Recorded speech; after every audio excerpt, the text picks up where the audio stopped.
हम भगवान को ढूंढने की हर तरफ कोशिश करते हैं। कोई तपस्या करता है, कोई दंडवत यात्रा करता है, कोई व्रत रखता है। वो भगवान को पाना चाहते हैं, जानना चाहते हैं। सवाल सिर्फ एक होता है कि ईश्वर कैसा दिखता है, ईश्वर कहाँ है, और ईश्वर करता है तो करता क्या है। आज की इस कहानी के माध्यम से आपको इन तीनों सवालों के जवाब बताने की कोशिश करूंगा। और मेरा वादा है कि जब आप ये कहानी पूरी सुनेंगे, समझेंगे, तो आपको इस सवाल का जवाब जरूर मिलेगा कि ईश्वर कैसा दिखता है, करता क्या है, और ईश्वर कैसा और कहाँ है। नमस्कार, आदाब, सत श्री अकाल। आप देख रहे हैं प्रदीप स्टोरी। मेरे चैनल पर पहली बार आए तो चैनल को सब्सक्राइब कर लीजिए ताकि ऐसी कहानियां, किस्से और वारदात आप तक पहुंच सकें। ईश्वर कैसा दिखता है, ईश्वर कहां तक दिखता है, और ईश्वर करता क्या है। इन तीन सवालों के जवाब इस कहानी में आपको जरूर मिलेंगे। तो बिना समय गवाए इस कहानी को शुरू करते हैं। अंत तक इस कहानी को सुनिए और समझने की कोशिश कीजिए। इस सवाल का जवाब आपको अवश्य इस कहानी में मिलेगा। एक बहुत ज्ञानी व्यक्ति था और उसका ज्ञान दूर दूर तक प्रसिद्ध था। लोग ऐसा बोलते थे कि उसके पास हर सवाल का जवाब है, उसके पास तुम्हारी हर जिज्ञासा का जवाब है। ये बात एक बहुत बड़े अमीर आदमी को पता चली। अमीर आदमी को पैसे का घमंड था। वो कहता था कि इस दुनिया में जो कुछ है वो पैसा है, पैसा ही असली भगवान है। उस ज्ञानी व्यक्ति को उस अमीर आदमी ने बुलाया और उसने कहा कि मैंने सुना है आप बहुत ज्ञानी हैं, बुद्धिजीवी हैं, संत हैं, और आपके पास हर सवाल का जवाब है। मैं आपसे एक सवाल पूछूंगा, आप उसका जवाब दीजिए, और जो दौलत आप उसके बदले में मांगेंगे, पैसा मांगेंगे, जो भी चीज आप मांगेंगे, मैं आपको दूंगा। ज्ञानी व्यक्ति ने कहा कि प्रश्न पूछिए, क्या है, मैं पूरी कोशिश करूंगा आपके सवाल के जवाब देने की।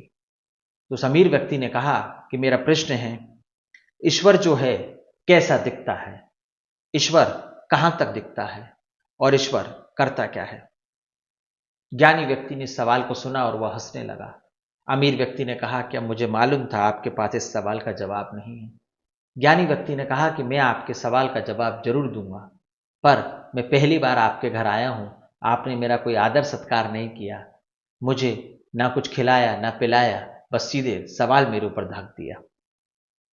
उसने कहा कि बताइए मैं क्या सेवा करूं, क्या खाना चाहते हैं आप, क्या पीना चाहते हैं। ज्ञानी व्यक्ति ने कहा कि मेरे लिए एक गिलास दूध लेकर आओ। दूध मंगाया गया और दूध स्वीकार कर कर ज्ञानी व्यक्ति ने दूध में अपनी एक उंगली डाली और उसे घुमाया। वो घुमाता रहा, घुमाता रहा। अमीर व्यक्ति देखकर यह आश्चर्यचकित हो गया और उसने बोला कि आप क्या कर रहे हो, क्या ढूंढ रहे हो।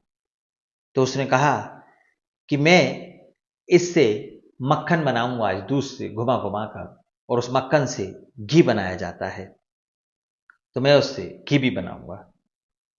ईश्वर भी ऐसे नहीं दिखेगा। आत्मा को साफ और पवित्र करना होगा, नियम से पूजा पाठ, दान धर्म करना होगा, जब ईश्वर दिखेगा। यह आपके पहले सवाल का जवाब है कि ईश्वर कैसे दिखता है। दूसरे सवाल का जवाब देने के लिए उसने एक दीपक मंगाया और दीपक जलाकर ज्ञानी व्यक्ति ने कहा कि यह दीपक जो मैंने जलाया है और इसका प्रकाश जहां जहां तक आपके घर में फैल रहा है, इसका प्रकाश इस अंधेरे को जहां जहां तक काट कर आगे जा रहा है, ठीक उसी प्रकार ईश्वर भी सभी जगह देख रहा है।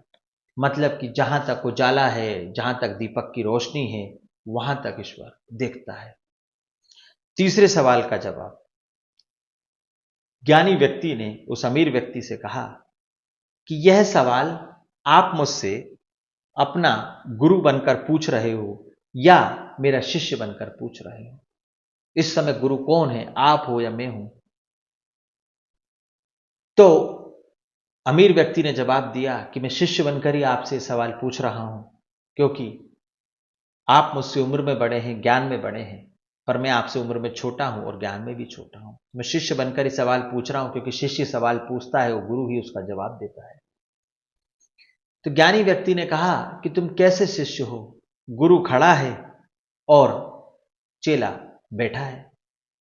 तो अमीर व्यक्ति तुरंत सीट पर से खड़ा हो गया और उसने कुर्सी जिस पर वो बैठा था, गुरु के लिए आगे कर दी। वो ज्ञानी व्यक्ति उस पर बैठ गया। ज्ञानी ने कहा, यह तुम्हारे तीसरे सवाल का जवाब है कि ईश्वर पल में अमीर को रंक और रंग को अमीर बना सकता है, तुरंत तख्ता पलट कर देता है। ये ईश्वर का कमाल है। भरोसा बनाए रखिए, ईश्वर सब संभाल लेंगे, कभी आपके साथ बुरा नहीं होने देंगे। बस सच्ची लगन से ईश्वर पर पूर्ण विश्वास रखिए। ईश्वर आपकी मदद करेंगे और किसी न किसी रूप में करेंगे, आप उसे समझ नहीं पाएंगे। ज्ञानी व्यक्ति अमीर व्यक्ति से बोलता है और वहां से चला जाता है। अमीर व्यक्ति ने उसे पैसे देने की बहुत कोशिश की, पर ज्ञानी व्यक्ति ने पैसे लेने से मना कर दिया। अमीर व्यक्ति के 3 सवाल थे कि ईश्वर कैसा दिखता है, ईश्वर कहां तक दिखता है और ईश्वर करता क्या है। तो उस ज्ञानी व्यक्ति ने इन तीनों सवालों के जवाब बड़ी ही सरलता से दिए। और इस कहानी के माध्यम से, इस वीडियो के माध्यम से मैंने भी आपको उन सवालों के जवाब देने की कोशिश करी। ईश्वर में मेरा पूर्ण विश्वास है। ईश्वर ने मेरी तरह तरह से मदद की है, नए नए रूप लेकर मदद की है, और सिर्फ उसका अनुभव मैं ही कर सकता हूँ। ईश्वर कभी सामने नहीं आता, बस रूप लेकर आपकी मदद करता है, और जिस मुसीबत में आपकी मदद की जाती है वही आपका ईश्वरीय रूप होता है, वही आपका असली ईश्वर होता है। कहानी अच्छी लगी तो लाइक करें, चैनल को सब्सक्राइब करें। अगली कहानी, अगले किस्से में फिर मुलाकात होगी। जब तक के लिए नमस्कार, जय सिया राम, राम राम, सलाम।